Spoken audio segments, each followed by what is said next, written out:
आपने बाथरूम तो बना दिया, पर क्या आप जानते हैं कि एक बाथरूम में क्या क्या आवश्यक फिटिंग्स होती हैं? इस वीडियो में मैं आपको बताऊंगा कि एक बाथरूम के अंदर कौन कौन सी फिटिंग्स होनी चाहिए। एक बाथरूम के अंदर फिटिंग्स दो प्रकार की होती हैं, एक होता है सैनिटरी वेयर और दूसरा होता है सैनिटरी फिटिंग्स। सैनिटरी वेयर में एक बाथरूम में दो चीजें होती हैं, एक होता है वॉश बेसिन जहां पर हम हाथ धोते हैं, वो अलग तरह की फिटिंग्स होती हैं, और वो होते हैं काउंटर टॉप जो कि आपके ग्रेनाइट काउंटर या मार्बल काउंटर के ऊपर होता है, और एक होता है काउंटर संग जो कि काउंटर के नीचे फिक्स किया होता है, और एक होता है वॉलंग जो कि दीवार पे फिक्स किया जाता है, और एक होता है टेबल टॉप जो कि आप काउंटर के ऊपर रख सकते हैं। और दूसरा सैनिटरी वेयर होता है वाटर क्लोजेट्स। इसमें भी आपको अलग अलग प्रकार की वैरायटी आती है, जैसे कि सिंगल पीस सूट्स होते हैं। सिंगल पीस सूट्स वो सैनिटरी वेयर है जिसमें फ्लश टैंक उसके अंदर ही फिक्स किया जाता है, इसलिए उसको सिंगल पीस सूट्स कहते हैं। वो पूरा एक ही पीस होता है। एक होता है फ्लोर माउंटेड जो कि हमारे फ्लोर पे माउंट किया जाता है, और एक होता है वॉलंग क्लोजेट जो कि हम दीवार पे टांग सकते हैं, जो दिखने में भी बहुत एलिगेंट और अच्छे लगते हैं, और उसके नीचे का एरिया भी हम आसानी से क्लीन कर सकते हैं। सिंगल पीस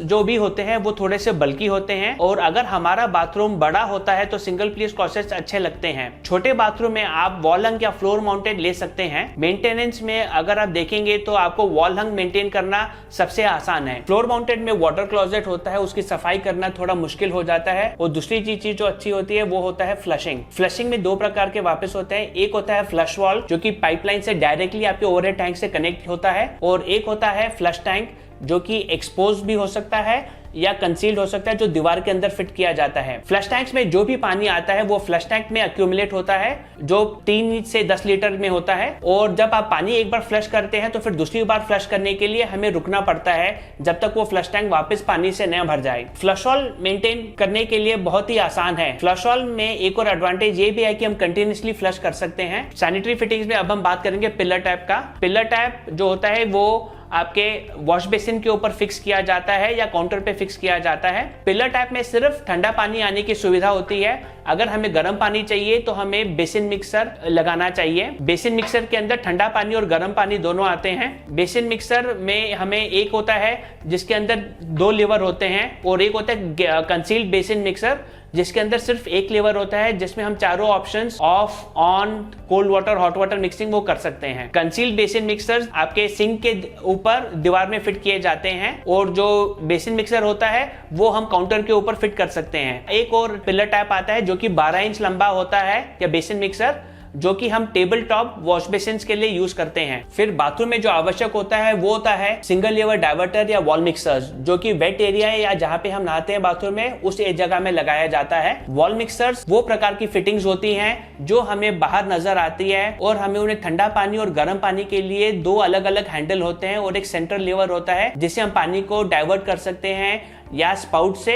या ओवरहेड शावर, या हैंड शावर से। वॉल मिक्सर से पानी मिक्स होके हमें आएगा। सिंगल लेवर डाइवर्टर्स बाथरूम में बहुत अच्छे लगते हैं। उसमें जो डाइवर्टर बॉडी है वो दीवार के अंदर फिट हो जाती है, हमें सिर्फ बाहर लिवर और फ्लैंज नजर आता है, और नीचे स्पाउट होता है उसके, और ऊपर ओवरहेड शावर होता है। और दोनों वॉल मिक्सर और सिंगल लेवर डाइवर्टर में 2 in 1 या 3 in 1 आते हैं। 2 in 1 का मतलब वो है जिसके अंदर स्पाउट के साथ हमें ओवरहेड शावर फिट हो जाए ताकि पानी दोनों जगह से आ सके, और एक होता है 3 in 1 जिसमें पानी स्पाउट, ओवरहेड शावर और हैंड शावर से आता है। बाथरूम फिटिंग्स चूज करते समय हमें कुछ चीजों का ध्यान रखना पड़ता है। सबसे पहली चीज होती है बाथरूम की जगह या bathroom space. Bathroom ideal bathroom होता है जो 10 फीट पे 5 फीट या 10 फीट पे 4 फीट होता है। अगर हमारा बाथरूम छोटा है और अगर हम उसमें बड़ा बाथटब डालें या सिंगल पीस क्लोजेट डालें तो वो बिल्कुल भी अच्छा नहीं लगेगा। छोटे बाथरूम में हम वॉलंग क्लोजेट डाल सकते हैं जिससे स्पेस बहुत यूटिलाइज होगा और कम स्पेस लगेगा। दूसरी इंपॉर्टेंट चीज जो होती है वो होता है बाथरूम का लेआउट। बाथरूम में एक है ड्राई एरिया और एक है वेट एरिया। हम जब भी बाथरूम में एंटर करें हमें ड्राई एरिया में ही एंटर होना चाहिए। वहां पे सिर्फ वॉश बेसिन और वाटर क्लोजेट होता है, और वेट एरिया वो जगह है जहां पे हम नहाते हैं। अगर हम वेट एरिया में सबसे पहले एंटर करेंगे तो हम ड्राई एरिया को भी वेट कर देंगे या गीला कर देंगे, इसलिए हमें हमेशा ड्राई एरिया में ही एंटर होना चाहिए और उसके बाद वेट एरिया होना चाहिए। ड्राई एरिया और वेट एरिया को पार्टीशन करने के लिए हम शवर क्यूबिकल्स का इस्तेमाल कर सकते हैं या ग्लास पार्टीशंस का इस्तेमाल कर सकते हैं ताकि उस दोनों वेट एरिया और ड्राई एरिया अलग अलग दिखे। बाथरूम फिटिंग्स चूज करते समय हमें ये भी ध्यान रखना होगा कि हम किस तरह की टाइल्स दीवार पे डाल रहे हैं और किस तरह की फ्लोरिंग यूज कर रहे हैं, फिर ही हमें अपने बाथरूम फिटिंग्स चूज करना चाहिए। ये सब तरह की बाथरूम फिटिंग जल्द में उपलब्ध है। आज हमने जो भी बाथरूम फिटिंग्स के बारे में बात की है उसका प्रोडक्ट कैटलॉग मैंने डिस्क्रिप्शन में अटैच किया है, और अगर इसके अलावा अगर कोई और जानकारी चाहिए तो आप मुझे कांटेक्ट करें और मैं आपको बेस्ट बाथरूम फिटिंग्स चूज करने में सहायता करूंगा। बाथरूम फिटिंग्स की जानकारी और लेटेस्ट अपडेट्स के लिए इस चैनल को सब्सक्राइब करें और अपने दोस्तों के साथ शेयर करें। धन्यवाद।